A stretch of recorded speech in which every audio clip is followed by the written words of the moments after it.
I'm live, y'all.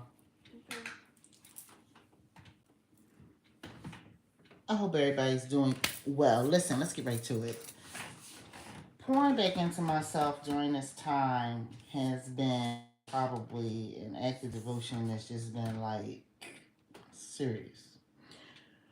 I'm always coming here talking about the astrology of Cancer risings, but in truth, any rising sign has the ability to tap in very similarly, but it's according to the energy of your rising sign, which is governed by the planet that rules your rising sign. I mentioned Cancer rising because number one, I'm a Cancer rising, and number two, it is the fastest moving rising sign, period. Okay? The moon runs my life. And so, if the moon is running your life, it behooves you to tap into it. Again, I ran into another one of these people who are Cancer risings out here, which blows my mind every single time I see this. Where they're telling people, don't do anything during this transit. That's ridiculous because you're feeling it anyway, and it is incumbent upon you to be able to manage your emotions during that time, to understand what's going on with your emotions and also manage them. So, therefore, uh, not doing anything is just irresponsible as far as I'm concerned. Period. And get down in the comments and holler and scrap about it. I don't care because it's the truth.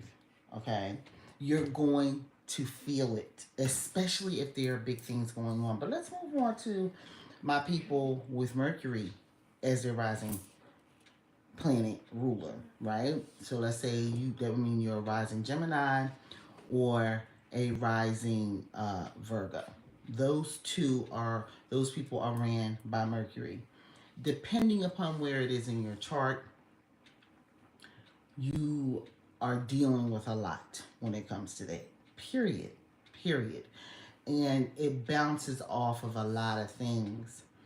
Add to it other parts of your chart.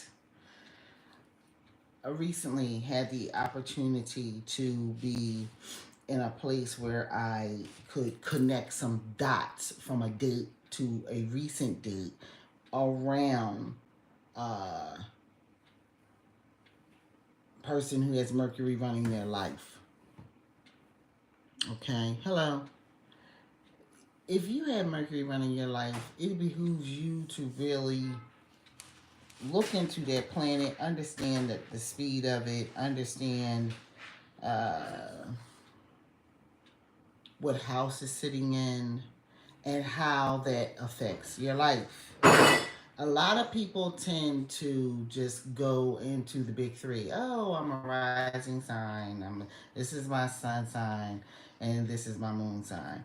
But it's really much more. There's so much more to it. There's so much more to it. And if you want to look at it from the standpoint of a person, it doesn't even matter what is in the house, where it matters what it is that you're trying to do in your life and why you would use your astrological chart as a guide to help you get there. And I'm going to tell you right now, it simply will. Okay? Like, take for instance, I put up a note the other day over at TikTok telling all TikTok astrologers, and I don't consider myself to be an astrologer, not by any means, but I'm a person that's determined to figure out stuff when it pertains to me. Okay? The multiple failures, the multiple confusion when it comes to things that people are doing when it comes to uh, astrology blows my mind. Everyone, oh, you should be looking at Jupiter. Oh, you should be looking at Venus. Oh, you should be looking. But what it depends on where they are. Like, and it depends on what your rising sign is. It really does because it has a lot to do with it. And then other things do too. There are clues all throughout your chart. There are money houses, but there are also houses that don't necessarily speak to money, but the planets that are sitting in those houses speak to money. So the idea that there is any one way, and my post that I put up on TikTok was, hear ye, all astrologers over here. Y'all need to get together your message when it comes to where the money is in the astrological chart because it looks very messy. But in truth, that is the reality of humanity. And so for people to come out with a finality, a finite way of going, oh, it's only done this way, is absolutely ridiculous. And I've seen quite a few irresponsible people do that. They're young. And so therefore, in their knowledge, they have not been challenged yet. And they will be. They will be heavily challenged. Eventually, something else is going to stick up, even when it comes to their astrological chart, and it's going to be running right by them for a minute until it dawns on them, oh, that's what this is.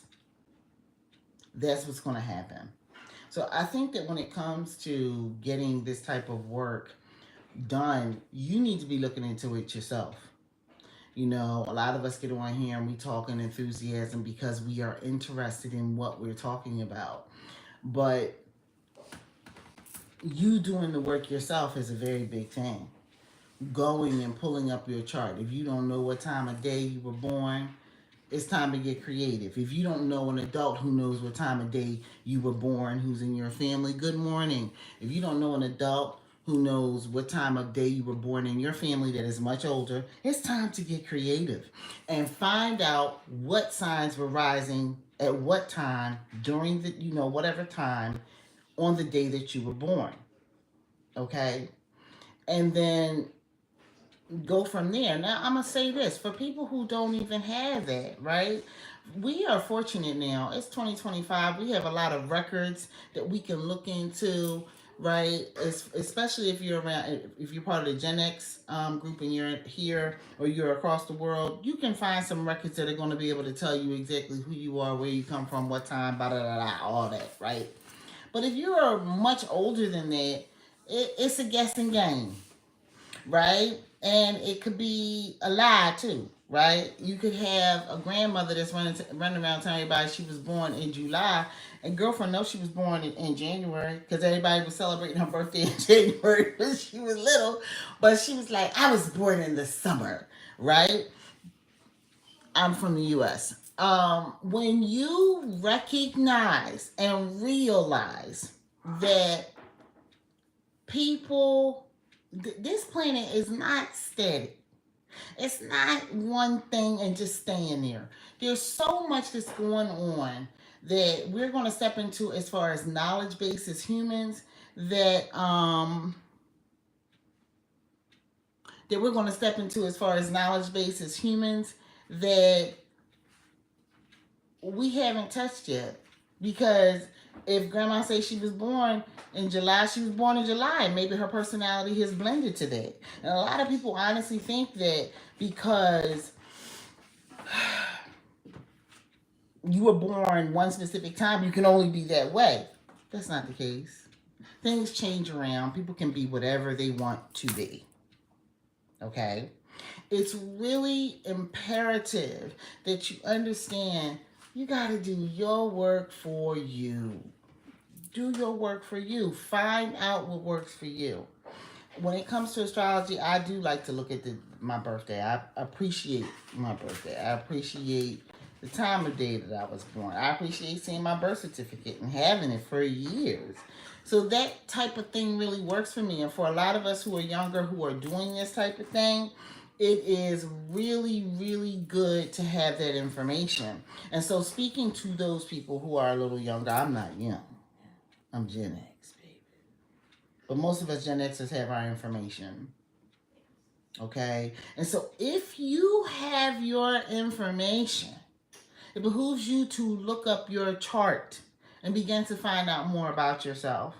There's nothing, we're not looking at this from the standpoint of a spiritual connection. We're looking at this from a standpoint of energetics. Because the moon was new yesterday.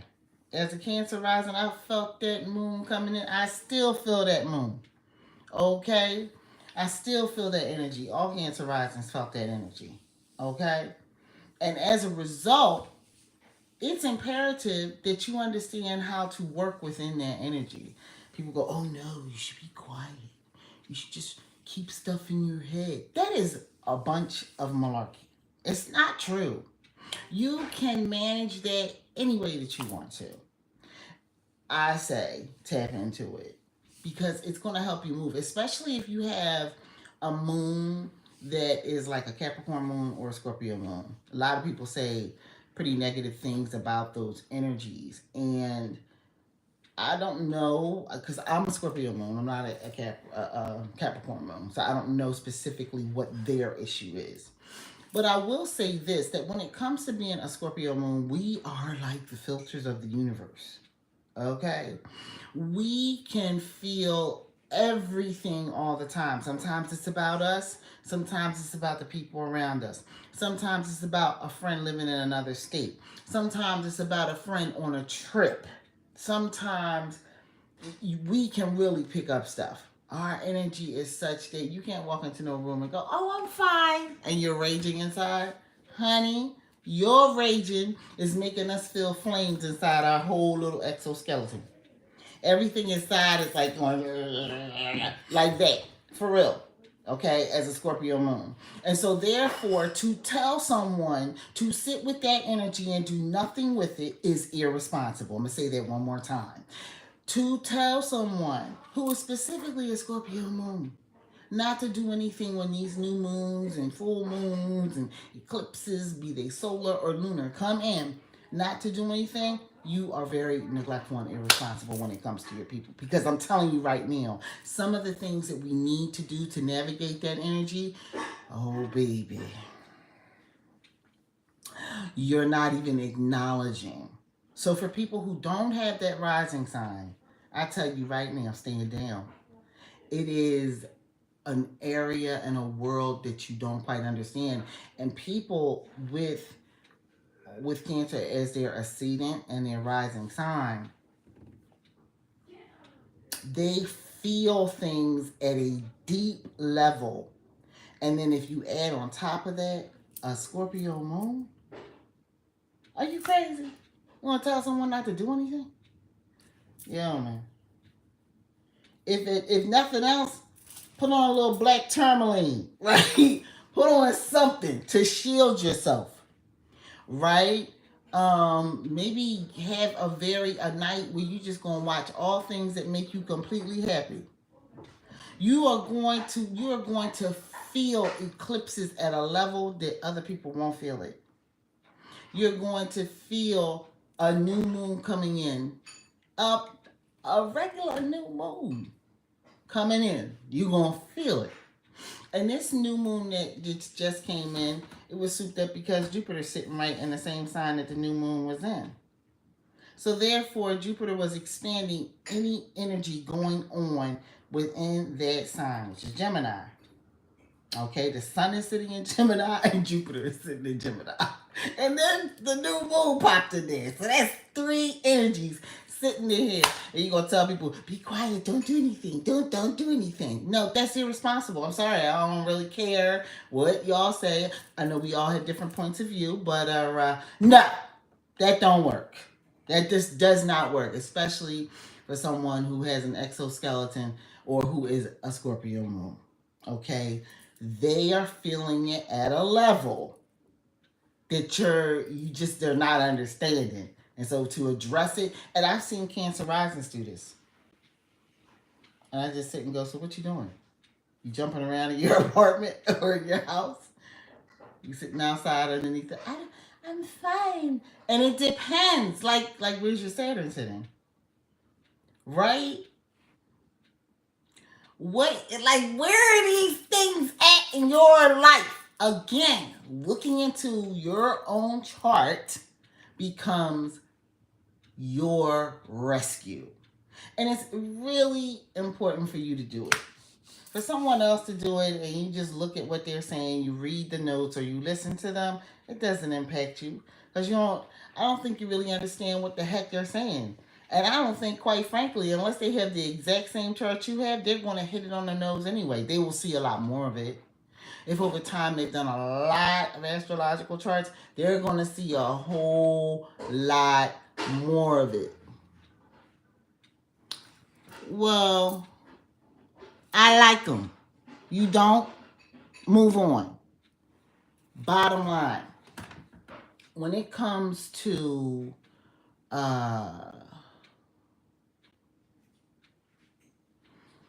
being a person who is a Cancer rising, I can't imagine what it's like to have a Libra moon, because you're always trying to balance energies out.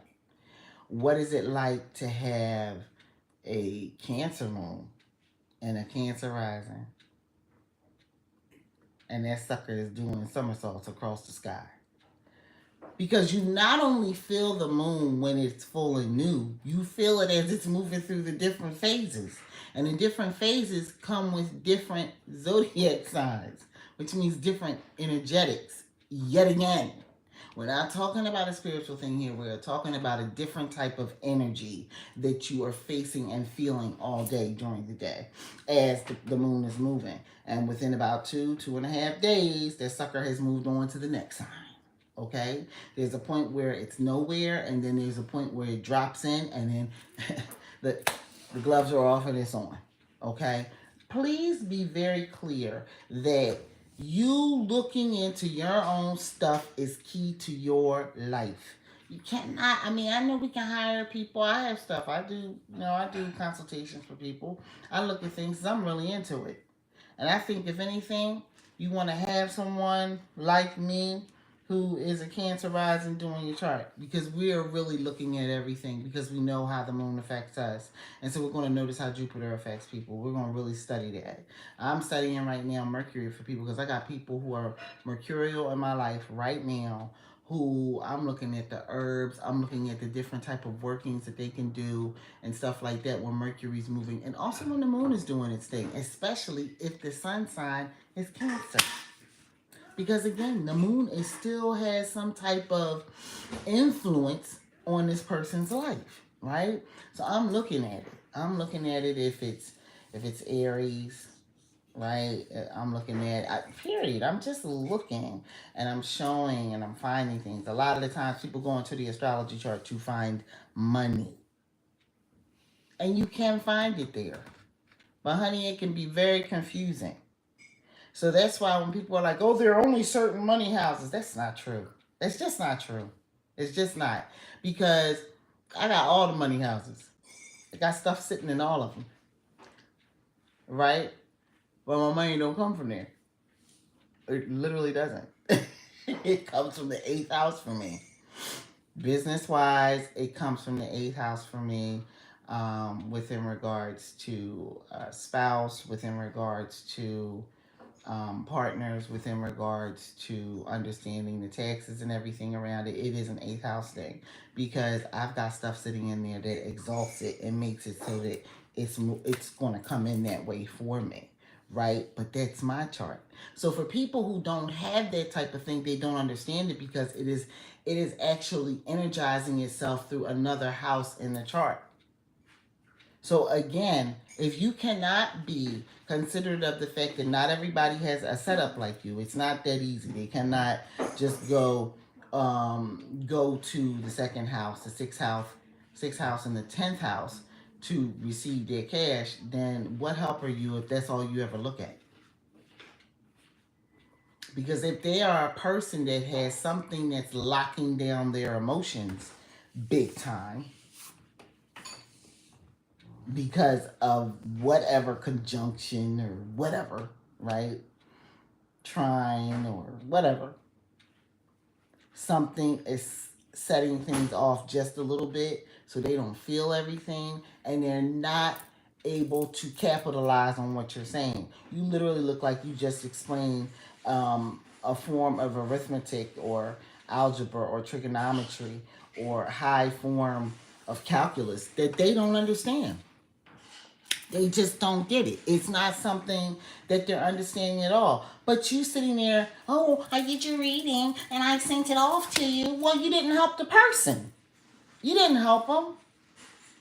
There's no help in that. People get online, they hear on YouTube, they hear on TikTok. I haven't seen a lot on Instagram, but get very flip about the mouth. Real flip about the mouth. But they're not explaining a thing. And I promise you, in the basics of what they're saying, you should be able to pick up on something. What they're doing is they're bouncing off themselves repeatedly over and over again and then explaining your chart to you, which is good. Life should be, our experiences should be able to help us to help people. But if it becomes a process where you are very myopic in your view, you only see yourself, then you're not helping the other person. So you have to be able to see yourself in that other person, or see that other person in you, or understand like this is a very, I've never seen anything like this. No, you haven't. And then where's your elder? Where's your book? Where's your soothsayer? Where's your sage that's going to help you to interpret this person? Okay, maybe give the money back and send them on to that person. Because for real, they have to be looking into it. That you will get, and what I've noticed is you'll see that when you come here, I'm talking about source, I'm talking about so many different things. Source right now is making sure we're getting information from all over the place. There's no confusion. You're going to be informed. You are going to be informed. Okay? You're going to know in some type of way the information that you need to know. And if you're going to know that information, then it behooves you to write down the little tips that you get all over the place. And then begin to research. Schedule with somebody that you may respect. That you may be able to say, listen, this is what I have. But if you go to that person and they don't get it, you got to go to the next person. I've seen astrologers insult other astrologers. They're literally getting online right now. It's like their raging thing right now where they're pissing people off and going, oh, that's a fake person, this is a fake person, that's a fake, so they can get all kinds of views and be paid off videos. Right? But are they? Because of what this person says? People, you have to get into your stuff. And that's why I want you come here, I'm going to calmly tell you, look at, what does this say? Look at your own chart. Go look at your own stuff. You know, if you're a Cancer rising, I'll have some insight into it. But I still may not hit for you because where are the other things that are sitting in your chart? Right? I'm not looking at that for people. You understand what I'm saying? I'm sitting here talking on YouTube. People want to send a request for a consultation. I am more than willing to consult and look and look and look and look and look and see where it could hit, right? For individual people. However, you have to embody that information. You also have to really understand it. You have to really be like, oh, I get this. See the synchronicities. Look at the dates and the times and begin to understand. Like, you may be like, what was happening to me back in 2016 on this date, and where were the planets? When is that coming up soon? Do I want this energy again, or do I not? That's the type of stuff that you really are looking into when it comes to astrology. That's some of it. There's so much more. There's no one size fits all. Every single person on this planet is different, thereby every single person. And that includes twins. Okay? They're different. The rising sign could change. They could have the same rising sign, but one twin could have waited a good 20, 30 minutes to come out, and now everything is completely different for that baby. All I'm trying to tell you is look into your stuff. Study your own things. It's important to actually, yes, give patronage to people who study this. Most definitely, right? But ultimately, you can find this information and really get into it if you want to. If they have already done it and you don't feel like reinventing the wheel to do it yourself, pay them. But if it really does interest you, do the research. do the readings, go to the different conferences, do the master classes that different people are offering. This stuff is available to everyone. Do it. Do your work. Okay. Again, I'm here today. This is a quick one. Read the book You Are Source, please, by Mark Naye. Just look up You Are Source, and his name is Mark, and you'll find it. Okay. Everybody have a great day. I'm gonna sign off with my lovely pearl glasses. Peace.